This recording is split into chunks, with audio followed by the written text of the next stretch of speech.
Now, how many of you all have heard the saying that money is the root of all evil? How many of you guys agreed with that quote?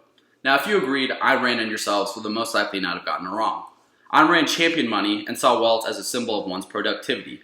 According to the book The Letters of Ayn Rand, authored by Ayn Rand, so you think that money is the root of all evil? Have you ever asked what the root of money is? Ayn Rand was a revolutionary philosopher over time. Right here I'll have a visual of Ayn Rand for my PowerPoint. Rand challenged the status quo of altruism. Selfishness was a virtue in which Ayn Rand cherished and promoted. The influence of Ayn Rand is seen today throughout the political and business sphere. Through objectivist philosophy, unusual background, and modern-day influence, we can better understand the controversial figure that is Ayn Rand. Now let's start with Ayn Rand's background. Ayn Rand has a very diverse and intriguing background. According to the Internet Encyclopedia of Philosophy, Ayn Rand was born and raised in the Soviet Union. Ayn Rand always had a love for capitalism and the individualism of the United States. According to the article, How Ayn Rand Became an American Icon, published on Slate magazine's website, Ayn Rand's father's pharmacy was seized by the government.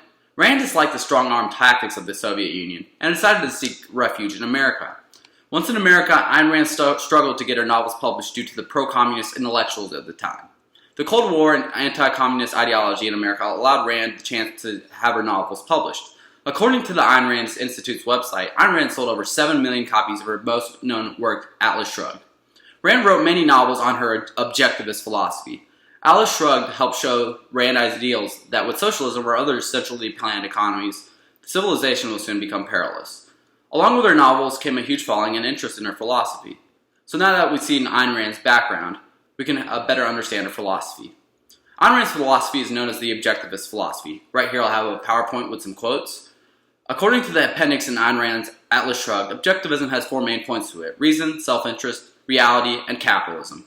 Ayn Rand's concept of reality is that we must take a look at the metaphysical world around us. We must discover reality's nature and live in existence with it. To live in the concept of reality, we must embrace the physical life and reject all notions of the supernatural, including faith.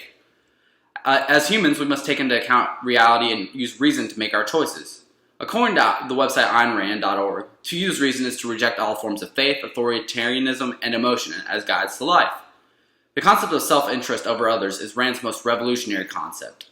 People must look out for themselves and champion the value of one's own ability. Rand's definition of morality is to find what values a man has and to pursue those values to pursue happiness.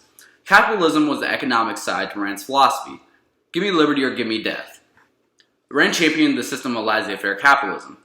Laissez-faire capitalism allows the individual to pursue his own freedom. With laissez-faire capitalism, the government is unable to intervene in the economic system. The government's only control is to ensure individual rights.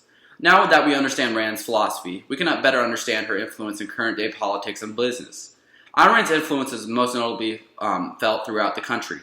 It's most notably felt specifically within the conservative and libertarian side of politicians. Right here I'll have a visual of Atlas Shrugged sales.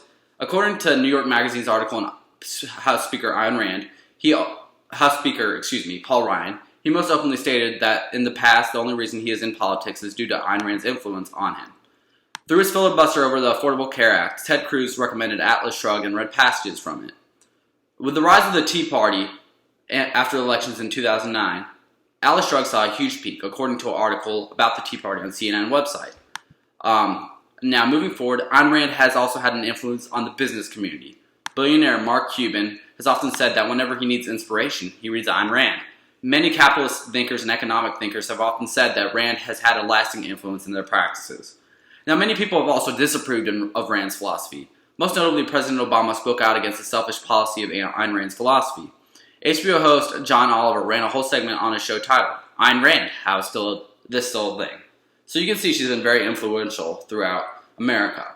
Now in conclusion, Ayn Rand started a revolution challenging the way people think. Right here I'll have a PowerPoint displaying a visual of money and selfishness. Through her background, we can better understand how she developed her philosophy. Her objectivist philosophy allowed people to think in reality about their existence on Earth. Her influence, whether positive or negative, is echoed throughout America's political and business sphere. And just to conclude, these are some quotes that I just want to ask you that Ayn Rand often said.